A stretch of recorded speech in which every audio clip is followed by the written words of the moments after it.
Assalamualaikum warahmatullahi wabarakatuh. Perkenalkan, nama saya Mahmud Gustiana. Saya dari Program Studi Pendidikan Matematika, Fakultas Keguruan dan Ilmu Pendidikan, Universitas Surya Kencana. Dalam video kali ini, saya akan menjelaskan mengenai distribusi normal, yang mana materi ini merupakan materi kelas 12, mata pelajaran Matematika Peminatan. Selamat menyaksikan.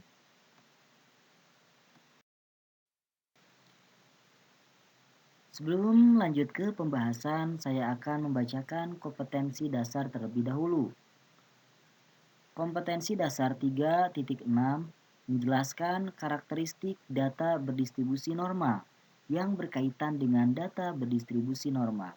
Kemudian untuk kompetensi dasar 4.6 menyelesaikan masalah yang berkaitan dengan distribusi normal dan penarikan kesimpulannya.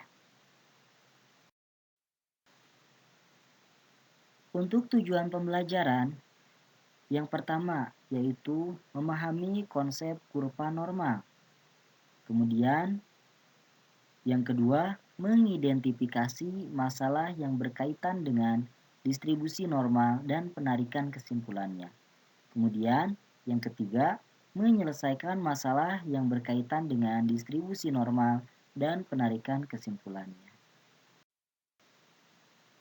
Untuk pembahasan yang akan dipresentasikan diantaranya yaitu sejarah distribusi normal, kemudian pengertian distribusi normal, kemudian kurva distribusi normal, selanjutnya ada ciri-ciri distribusi normal, kemudian ada contoh soal juga, dan penerapan distribusi normal.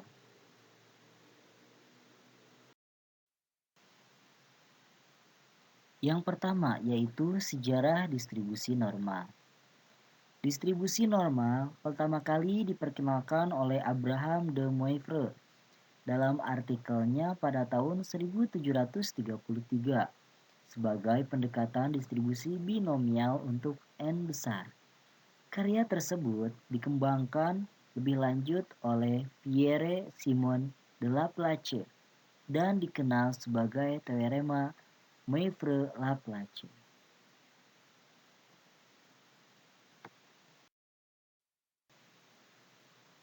Selanjutnya yaitu pengertian distribusi normal.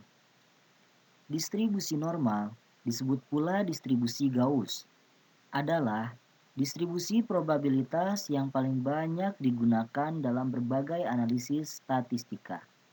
Kemudian untuk distribusi normal baku adalah distribusi normal yang memiliki rata-rata 0 dan simpangan baku 1. Distribusi ini juga dijuluki kurva lonceng atau dalam bahasa Inggris disebut bell curve karena grafik fungsi kepekatan probabilitasnya mirip dengan bentuk lonceng. Jadi kita dapat mengetahui bahwasanya distribusi normal itu memiliki kurva yang bentuknya menyerupai sebuah lonceng. Kemudian ada kurva distribusi normal. Grafik distribusi normal tergantung pada dua faktor, yaitu rata-rata atau mean dan standar deviasi. Rata-rata atau mean dari distribusi menentukan lokasi pusat grafik, dan standar deviasi menentukan tinggi dan lebar grafik. Ketika standar deviasi besar, maka kurva pendek dan lebar.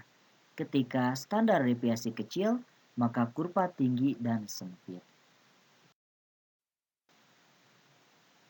Distribusi normalitas dapat dirumuskan sebagai berikut, di mana fungsi X sama dengan 1 dibagi sigma akar 2 V dikali E pangkat negatif 1/2 dikali X dikurangi mu dibagi sigma pangkat 2. Untuk keterangannya yaitu di mana V sama dengan konstanta dengan nilai 3,14 159. Untuk E sama dengan bilangan eksponensial dengan nilai 2,7183. Untuk mu yaitu rata-rata min dari sebuah data. Untuk sigma sama dengan simpangan baku data berdistribusi normal. Dan X yaitu nilai dari sebuah data.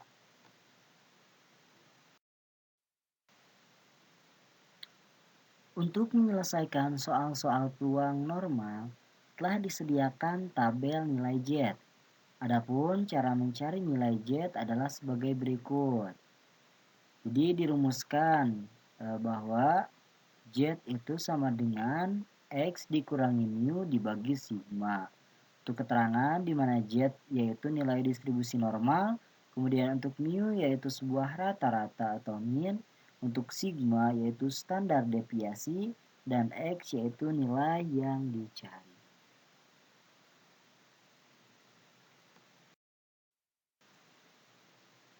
Selanjutnya yaitu ada ciri-ciri distribusi normal. Yang pertama, nilai peluang peubah acak dalam distribusi normal dinyatakan dalam luas dari di bawah kurva berbentuk lonceng. Yang kedua, kurva maupun persamaan normal melibatkan nilai X, mu, dan sigma. Kemudian yang ketiga, keseluruhan kurva akan bernilai 1. Ini menggambarkan sifat peluang yang tidak pernah negatif dan maksimal bernilai 1.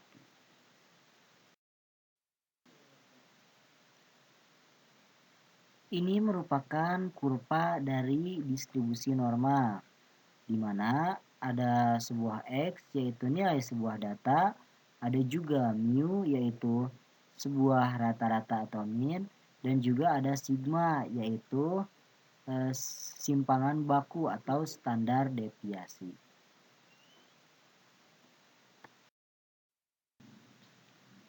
Nah, perhatikan contoh soal sebagai berikut. Sebuah pabrik baterai memproduksi baterai dengan daya tahan 400 jam. Jika simpangan baku 20 jam, berapa peluang baterai tersebut hidup antara 400 hingga 434,4 jam?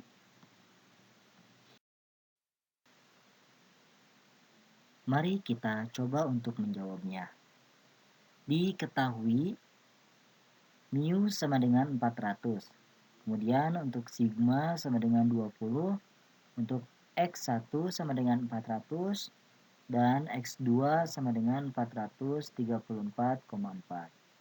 Ditanyakan peluang baterai hidup antara 400 hingga 434,4 jam. Untuk penyelesaiannya, kita cari Z1 sama Z2 terlebih dahulu. Di mana untuk rumus Z1 sama dengan X1 dikurangi mu dibagi sigma. Sama dengan 400 dikurangi 400 dibagi 20. Hasilnya yaitu 0. Kemudian untuk Z2 sama dengan X2 dikurangi mu dibagi sigma. Sama dengan 434,4 dikurangi 400 dibagi 20 sama dengan 34,4 dibagi 20 sama dengan 1,72.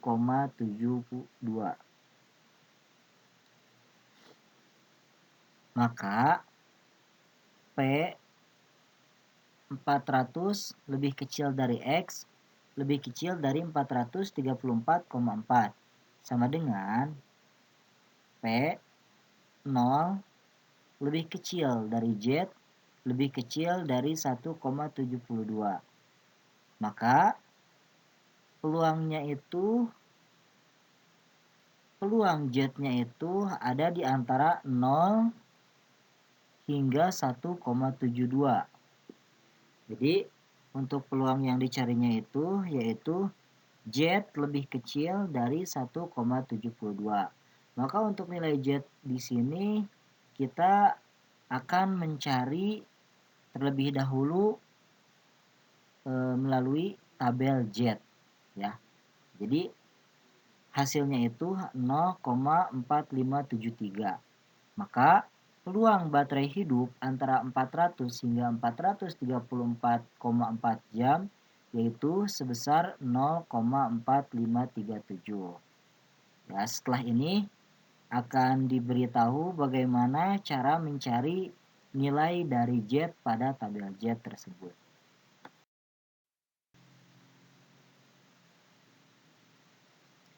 Cara untuk menggunakan tabel Z adalah sebagai berikut. Ya, yang pertama caranya buka tabel Z dan lihat sel pada perpotongan baris 1,72 berarti 1,7 dan kolom 0,02 atau 2 ya. Jadi lihat perpotongannya. Hasilnya yaitu 0,4573.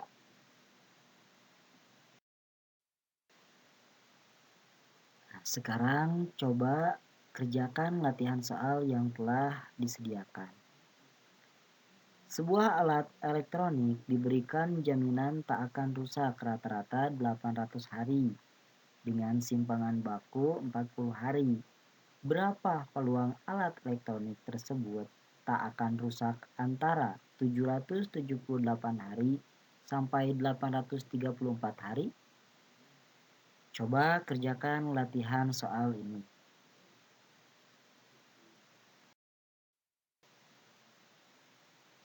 Untuk selanjutnya yaitu penerapan distribusi normal. Distribusi normal banyak diterapkan dalam berbagai perhitungan statistika dan pemodelan yang berguna dalam berbagai bidang. Jadi, distribusi normal ini sangat banyak diterapkan dalam kehidupan sehari-hari. Baik itu ada di bidang perekonomian, di bidang kesehatan, maupun bidang-bidang yang lainnya. Selanjutnya yaitu sesi tanya jawab. Untuk sesi tanya jawab, dipersilahkan untuk bertanya di dalam kolom komentar dalam video ini yang akan saya upload di YouTube. Nah, untuk kesimpulan yaitu distribusi normal disebut pula distribusi Gauss adalah distribusi probabilitas yang paling banyak digunakan dalam berbagai analisis statistika. Itulah materi yang dapat saya sampaikan mengenai distribusi normal. Mudah-mudahan dapat bermanfaat. Dan terima kasih atas perhatiannya. Wassalamualaikum warahmatullahi wabarakatuh.